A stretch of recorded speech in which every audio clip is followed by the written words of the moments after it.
So, ladies and gents, an interesting turn of events has happened in UK politics. It's not necessarily just UK politics, to be honest. It's kind of like UK society on a whole, but it is specifically regarding Labour and the calls for a national inquiry into gangs committing CSA, which are, basically grooming gangs. There's a big issue with this in the UK. If you don't know, it's a pretty major issue, and there's been substantial cover-ups. There's been police failings where they've categorically admitted they didn't want to investigate because they didn't want to appear racist, which is just utter nonsense.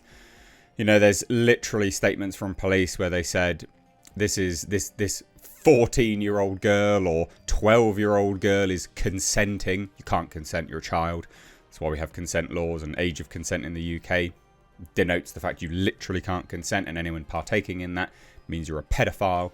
So, bizarre turn of events that this has happened, but this is, the woke utopia that people choose to, attempt to engage with, and basically do this, not listening when things go awry, because of course it's going to go awry, because not all cultures are equal. Not all cultures share the same customs, not all cultures hold things to the same moral value. It's just basic. But again, this firm belief in this cultural woke utopia means you have to ignore certain things, because otherwise it all crumbles beneath its own weight, basically. But anyway, whatever. Essentially, Labour and Keir Starmer they're under increasing pressure to partake in a national inquiry for grooming gangs. Now, the national inquiry is only part of it. A national inquiry only goes so far. You actually have to, imprison the people that have failed, imprison the people that allowed pedophilia to take place, right? Repercussions of people's failings needs to be the next course of action on the back end of the inquiry. I think a national inquiry is actually completely useless unless there's a committed, a sort of a committal stance on actually doing something. People facing consequences of their clear legal failings. But I digress. We're going to take a look at this today. Please do hit subscribe if you're a returning viewer that's not yet subscribed, or indeed you enjoy videos like this, but appreciate a breakdown like this anyway. And yes, this is off topic from what I normally talk about, but this is super important. So deal with it if you don't want, if you don't like this and you hate me for doing it, deal with it. I don't care. But yeah, as you can see here, Keir Starmer is under pressure as second Labour MP breaks ranks to call for a grooming gangs inquiry. And it is very specifically about this unique phenomena, because people's argument is always, well, white people make up the most of CSA, child sexual abuse. Yeah, of course they do. We're a white country. That's going to be the case. It would be weird, in fact, if it wasn't that. But the unique phenomena of gangs grooming young girls in a very specific way is quite unique to a certain culture and a certain ethnic makeup from Pakistan, basically. It's overwhelmingly represented by that, ethnic breakdown. It doesn't mean all people are. Obviously, it goes out saying you're a moron if you think that anyone is saying that is the case. But there has to be something, said for that. That's peculiar. There's something wrong in that culture that allows that, that has that permissiveness there. And also there's something wrong in that culture that welcomes these individuals back into their community. Because remember, a lot of these people have not been deported, and they're just freely roaming around the communities, and no one's putting them as an outcast. That's weird. That's very strange. There's pretty much no one in the white community that would do that. The sort of Anglo-Saxon community that would do that and then be welcomed back in the community. Everyone would hate them. They'd been utter outcast. 9 times out of 10, they'd have to go into police protection, because people would literally go and beat the living shit out of them. So it has to be taken a look at, because it's quite, something's going on, obviously. So let's take a look. This is an article on The Independent. It's quite a good one. And it just says, Keir Starmer is under increasing pressure to order a new inquiry into grooming gangs after a second Labour MP in as many days broke ranks to call for a probe. So it's Sarah Champion, the MP for Rotherham, which actually had a massive issue with it as well, a long-time campaigner, on the abuse of women and girls, warned the Prime Minister it was, quote, clear that nothing less than a national inquiry into the failings of those in authority will restore faith in our safeguarding systems. That won't actually restore faith in the safeguarding systems. Repercussions of those that failed children and allowed them to be abused and raped, that would restore people's faith, actually. Repercussions for people's legal failings. Repercussions, right? Facing consequences. A national inquiry is nothing, actually. It's really, really nothing unless you do something on the back end of it. A national inquiry is just lip service. People have to face consequences for their actions, right?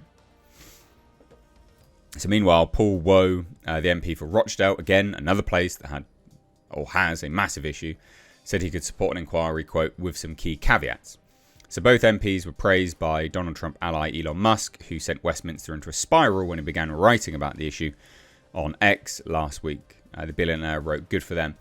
People like trying to frame this as Elon Musk bad is nonsense. Now, make no mistake, yeah, maybe he's doing this to get over the H-1B visa fiasco that he had recently, but there's still nothing wrong with him raising awareness of this. It's a massive issue. It's a huge issue. Something that should have been done about this decades ago.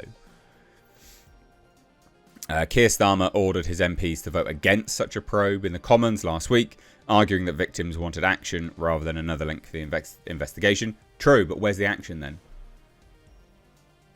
Like, just saying that you're going to enact the previous inquiry isn't action. People should be in prison. There's people now that failed children, allowed them to be groomed and raped, right? That are living off of a state pension that is incredibly high. Think about that. Your tax is currently funding people that allow children to be groomed and raped. If you're in the UK, obviously. That's disgusting. That's horrendous, actually. So it later emerged that the PM and many of his senior ministers did not take part in the vote themselves. At the weekend, Labour MP Dan Carden became the first Labour MP to openly call for an inquiry, but the U-turn by Miss Champion, who's campaigned, although championed work as well, on child protection for more than a decade will put Sir Keir under greater pressure over this issue. She said CSA was endemic in the UK and had to be recognised as a national priority. The statistics on these crimes show the scale of the problem. The high level of public concern and mistrust only emphasises why addressing all forms of CSA must be a government priority. And consequences for those that failed has to be consequences for those that failed. Having worked widely with victims and survivors and frontline professionals, I've long believed that we need to fully understand the nature of this crime and the failures in the response of public bodies if we're truly to protect children. Yeah, I mean, it's just basic. So she said in Parliament, I say with the deepest respect to all those calling for a national inquiry to instead put all their energy into getting the recommendations of a previous inquiry adopted. No, it's not good enough. People need to face consequences. They need to be in prison and have all of their pensions stripped. Or fired as well. With the best will in the world, you all know me, I'm not making a party political point. Another inquiry will win another 10 years of waiting. What I want to see and what I truly believe we all want to see is child protection right now. So another Labour MP says, I'm not against a national inquiry, but it has got to have some key caveats. First, is it supported by victims because they're the people who have told their stories and it took a lot of bravery to tell those stories. They fought for justice for many years. Are they going to have to re-experience their trauma every time they explain this? They've done this time and time again. And he said that inquiry should not cut across live police investigations. Mr. Carden said that Keir should use the full power of the state to deliver justice. Well, it's not that difficult to do, to be honest. But number 10, Downing Street, basically, has said that Sarah Champion's opinion carries weight, given her extensive experience on the issue, and there will be a range of views.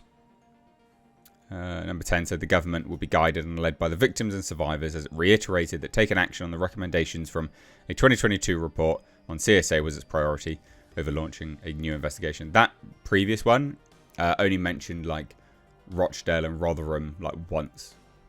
It's got nothing to do with grooming gangs, which is obviously the key point here. People want like justice for that in particular. They want to understand what that issue is. But again, It's about being as sort of PC as possible. And be like, we can't possibly talk about that. We can't possibly talk about that because people are brown. It's just nonsense. Not all cultures are equal. And to all those that say, well, yeah, again, there's white people that do it. Yeah, absolutely, 100%. But it's far easier and far quicker to remove a foreign issue, right? Just deport them, get rid of them, okay? Cancel all visas coming from Pakistan if there's an issue with that culture and that community coming here doing these things, right? It's really that simple. If there is an overwhelming representation of a certain culture or ethnicity that are perpetrating certain crimes, just don't let them in the country. We don't have to. This is a policy situation, right? Women and girls, all young girls, they're not even women, they're children, right, have suffered greatly because of policy. That's it. It's as simple as that. You can get rid of them right now and stop a lot of this, right? Deport these people, but you won't because woke utopia. It's just nonsense. So there you go. Will we get one? Probably not. It's unlikely, but this isn't going to go away. But the Labour government currently are they're in a death spiral anyway. And this has now put Reform and Labour essentially neck and neck in the polls, which is madness to see. I mean, it's not a surprise, but Nigel Farage should have come out instantly and said, if you vote for us in the next election, we will do this. We will do the national inquiry and we will arrest people and we will throw them in jail and we will deport every single person. No ifs, no buts. We will deport every single person if we win. That's what he should have done, but he didn't because he's a coward. It's like it, and people going, "Oh, he's got to stay in the Senate." No, he doesn't. Shut up. No, he doesn't. That's like a really easy win, just to be like, "No, I deport this scum," because everyone thinks they're scum. Of course, they're scum. They're pedos. Who's going to argue with that? Oh, we want pedo in the country. Why do we want pedos in the country? Half of them are just working as delivery drivers. Fuck off. We don't need you. Go away. So yeah, go away. I'm specifically talking about the groomers that are still here. There's one of them that was a ringleader, is working as a delivery driver now, after having a deportation order. Why are you still here? Be gone. Anyway, thoughts down below. Bye now.